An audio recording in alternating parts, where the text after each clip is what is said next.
61% des Français se disent inquiets de ce qui peut se passer au premier tour et au second tour de ces législatives.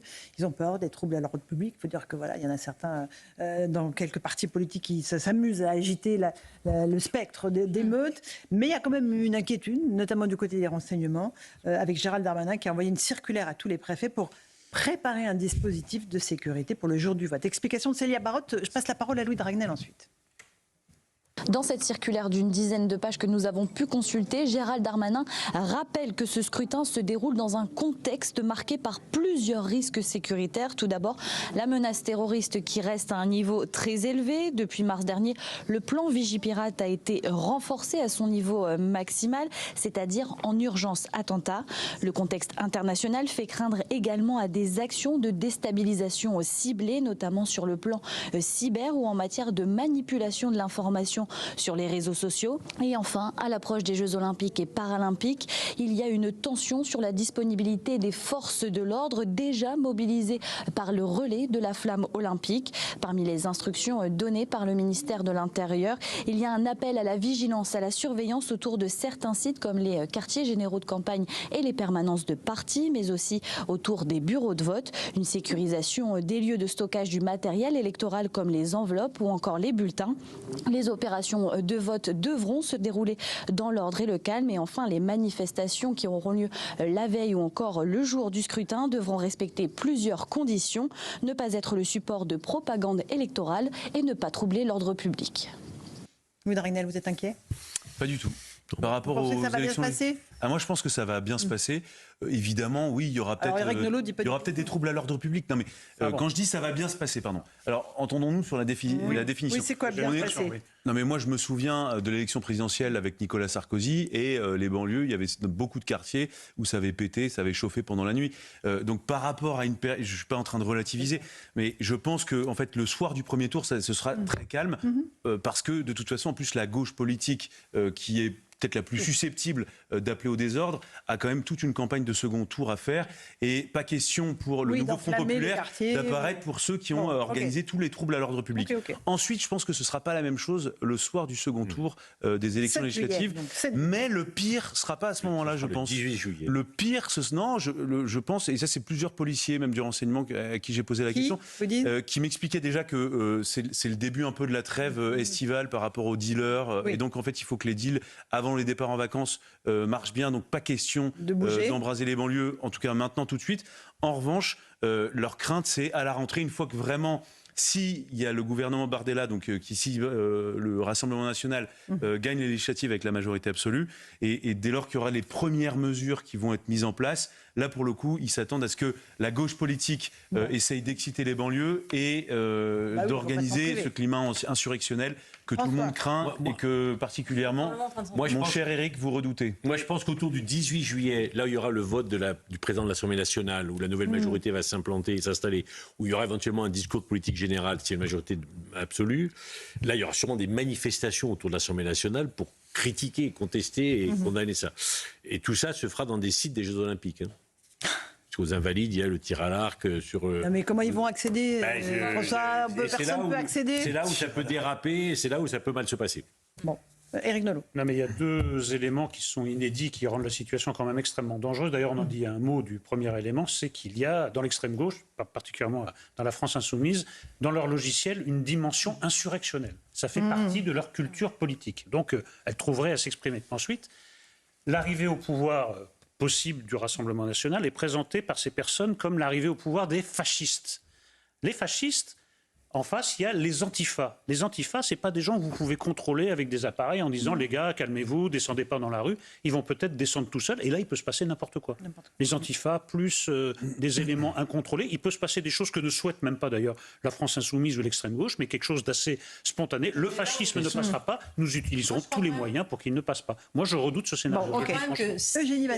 Si le Rassemblement national arrive au pouvoir et Jordan Bardella est élu Premier ministre, la gauche sera avant tout sonnée. Et peut-être même on est dans un état de choc extrêmement fort et ils vont passer leur temps plutôt à se dire Comment on en est arrivé là? À qui la faute? C'est la faute de Mélenchon? Moi, c'est je la faute de crois pas Glucksmann? du tout, Eugénie. Et ils vont s'entretuer, vous allez voir, pendant... moi je pense qu'ils vont être plus énervés que jamais, Ils vont pas avoir plus une once motivés que jamais. d'autocritique Et ils vont se dire c'est l'occasion, on a enfin le prétexte pour casser encore plus, appeler encore plus. Et je pense que ça commencera même par la remise en cause de la légitimité du scrutin, par la remise en cause de certains résultats. Mais c'est ce que je disais dans mon petit sommaire. Il faudra respecter le résultat de l'élection. Je suis souvent d'accord avec vous, Laurence. Quel que soit le résultat, qu'il nous plaise ou pas. Et ça avait déjà un petit peu commencé lors des dernières élections.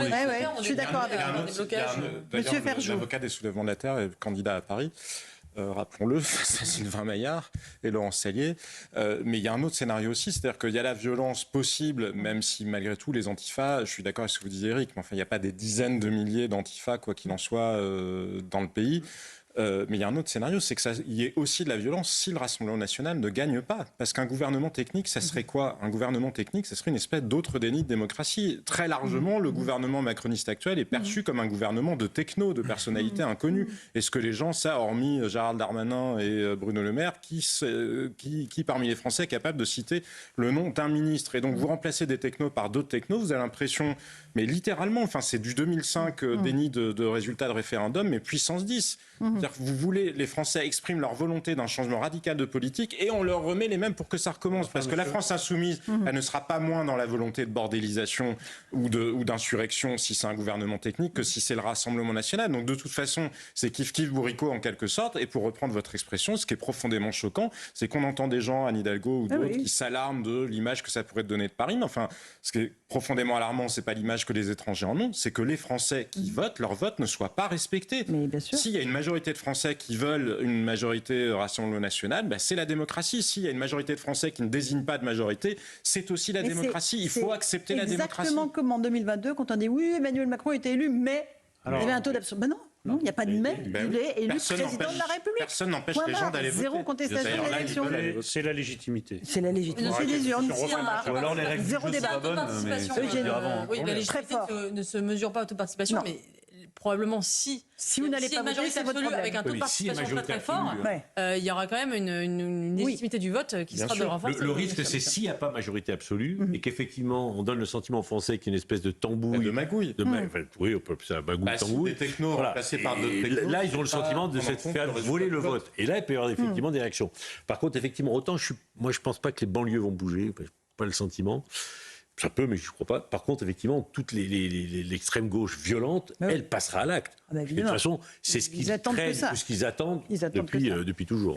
Louis Dragnel, un petit mot peut-être de débat qu'on avait en début d'émission. La Constitution, vous avez... Qui a intéressé l'ancien Premier ministre François Fillon, qui nous écoute et qui nous regarde, et qui m'a autorisé...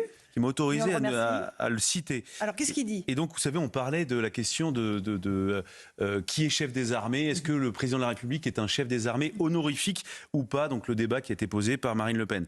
Et donc, François Fillon nous dit, attention au débat donc, sur le chef des armées. Cette notion correspond à la chaîne de commandement, notamment en cas de guerre. C'est incontestablement le président qui est le chef des armées et qui incarne la dissuasion, donc dissuasion nucléaire, ce qu'on évoquait d'ailleurs ensemble. Prétendre que c'est un rôle honorifique est une faute qui affaiblit la crédibilité de la dissuasion. Après, il est évident que le président ne peut pas utiliser les forces militaires en temps de paix contre l'avis du gouvernement et du Parlement. Et je trouve que c'est un bon résumé de la complexité du sujet. Donc c'est assez intéressant et donc on remercie François Fillon pour sa contribution. Oui. Comment? Non, il décide pas tout seul. Mais vous voulez quelque chose de binaire. Et en fait, ce qui est expliqué là, c'est que c'est complexe. Je dis juste que notre Constitution est bancale. Non, mais moi je suis... Mais non, mais vous voulez un truc... C'est reparti pour un tour. Non, mais Eugénie veut un truc où c'est blanc ou c'est noir. C'est pas un homme tout seul qui décide. Non, mais l'usage et la pratique fait que c'est compliqué. Non, mais la Constitution, elle est bien faite. Ce n'est pas un homme tout seul qui a la compétence, qui peut décider tout seul. La Constitution n'est pas une bonne Constitution. Le président ne peut pas utiliser les forces militaires en temps de paix contre l'avis du gouvernement et du Parlement. Et au bout d'un certain temps, le Parlement doit valider. La Ve République était de masquer le chaos politique français. Regardez, on a eu combien de révolutions au XIXe siècle, combien de renversements de régime, que ce soit, ou de chutes en 1940-1958. Le génie de la Ve République était de masquer ce chaos politique-là derrière une présidence monarchique. Il se trouve qu'Emmanuel Macron l'a fait voler en éclats et que nous sommes de retour dans le chaos et qu'il faudra bien inventer un moyen de dominer ce chaos parce que la démocratie, elle ne se joue pas dans la rue. Elle se joue au imaginez le Parlement. bazar si on n'avait pas la Ve République. Comment ? Heureusement qu'il y a la 5e Elle va nous République. permettre de passer une crise majeure. Je vous dis, comme on serait à l'état de la Belgique il y a 10 ans. comme le disait François Pupponi, le quinquennat l'a tué et Emmanuel Macron l'a achevé. C'est proportionnel, où il y a des alliances et où notre démocratie est beaucoup plus mature et où on ne raisonne pas. Vous êtes comme Mélenchon, vous réclamez la 6e République. J'ai jamais vu des débats aussi enflammés que sur la Constitution. Oui. C'est le cœur. J'ai jamais été autant en désaccord avec Eugénie Bastier. Fait la présentation monarchique, Laurence. Elle est comme Mélenchon pour la 6e Moi, je suis pour République. une monarchie parlementaire. Ça ne fait C'est bon, on y est. Éric Nolot, ça ne fait que commencer. Quand il y a un tournoi de football, tout le monde est sélectionneur. Et là, vous allez voir, tout le monde va devenir constitutionnaliste. Tout le monde dans les cafés, on va parler de ça. Mais comment l'article, machin. Mais c'est pas sûr, mais c'est super intéressant. Tant mieux. Mais c'est intéressant parce que cette constitution, elle dit beaucoup de l'histoire de notre pays. Jean-Sébastien l'évoquait tout à l'heure. Mais pourquoi est-ce qu'on a cette constitution à ce moment donné? Pourquoi c'est le général de Gaulle qui veut cette constitution? Et pourquoi aujourd'hui on se rend compte, président après président, eh bien que n'est pas le général de Gaulle qui veut et que mine de rien, cette carcasse nous protège. Et elle est essentielle, cette carcasse de la 5e République. 18h30, on est en direct sur CNews et Europe 1. Simon Guillain est là pour le rappel des titres de l'actualité. Simon. Aux États-Unis, le premier débat pour l'élection présidentielle aura lieu cette nuit. Joe Biden et Donald Trump sont au coude à coude dans les derniers sondages. Les deux candidats qui vont débattre pendant 90 minutes sur la chaîne américaine CNN. Dans son rapport annuel, la Commission nationale consultative des droits de l'homme a déploré un nombre d'actes antisémites très élevé en 2023. L'antisémitisme reste plus marqué à droite qu'à gauche, avance-t-elle. Le ministère de l'Intérieur a recensé plus de 1600 faits antisémites en 2023, soit 4 fois plus qu'en 2022. Et puis à Rennes, une personne sans domicile fixe a été rouée de coups par un groupe de mineurs. Les faits se sont produits hier soir vers 23h30 dans le quartier de Clenay. L'homme âgé de 51 ans se trouve actuellement entre la vie et la mort. Deux mineurs âgés de 14 ans et d'origine roumaine ont été placés en garde à vue. Merci beaucoup Simon Guillain. J'aimerais qu'on parle des sportifs. Ils interviennent à nouveau. Ils ont beaucoup entendu parler, non? Moi, je m'arrêterai pas. La des footballeurs. Les footballeurs ont beaucoup parlé. Et là, on a un basketteur, la star du basket français, Victor Wembanyama, qui a pris la parole pour appeler à s'éloigner des extrêmes. Écoutez ce qu'il a dit.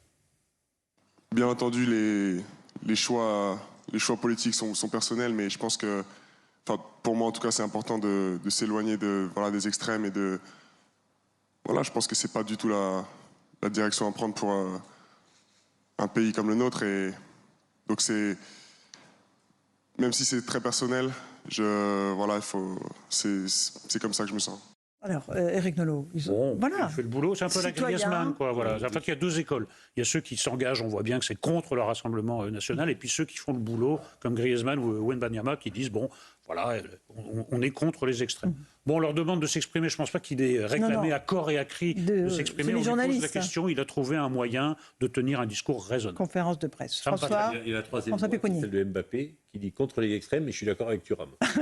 Parce que c'est le plus malin de tous. Oui. Moi, je vais essayer de rester constant là-dessus. Moi, je trouve que les sportifs de haut niveau devraient s'abstenir on leur pose la question, Louis. De parler de politique. Pourquoi est-ce qu'il faudrait que je pose la question? Vos confrères journalistes, Louis de Ragnel. Mais non, mais moi, si je les conseillais, je leur dirais, écoutez, je réponds pas à cette question. Chacun vote. Le plus important, c'est d'aller voter, et puis c'est tout. Mais à chaque fois, ça les place eux-mêmes dans une situation impossible, puisqu'en fait, mais regardez. Voilà, c'est dire, je suis contre les extrêmes. Oui, mais mainstream à mort, quoi. Voilà. Non, mais globalement, ils n'ont pas envie qu'on parle d'eux pour parler de ça.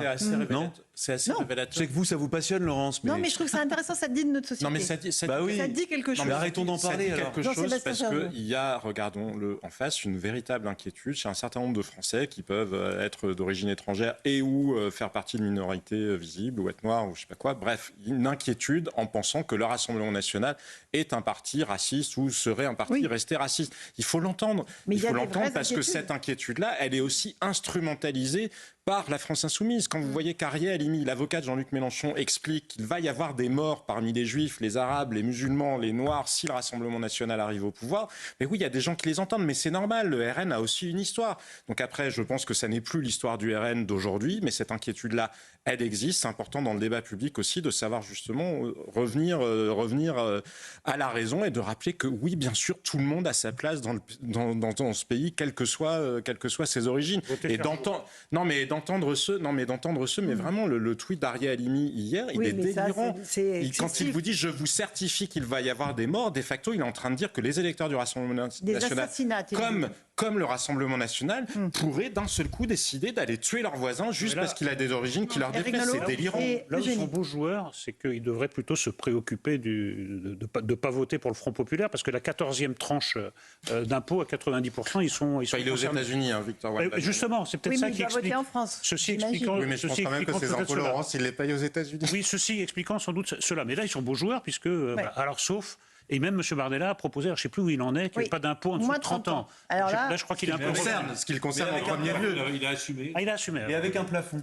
Il a annoncé ça sur CNews hier soir. Eugénie Bastier, le dernier mot. Moi, je trouve que de toute façon, on n'a plus aucun impact sur les électeurs et peut-être créer même du ressentiment, parce que quand 40% des Français voient que 90 à 100% du milieu culturel, sportif et artistique prend parti contre eux, je suis pas sûre, et c'est d'autant plus vrai dans le milieu de la culture, où vraiment les voix sont unanimement à 100% contre le Rassemblement national. Je pense que ça fait partie aussi du problème. Allez, petite pause, on se retrouve dans un instant dans Punchline sur CNews et Europe.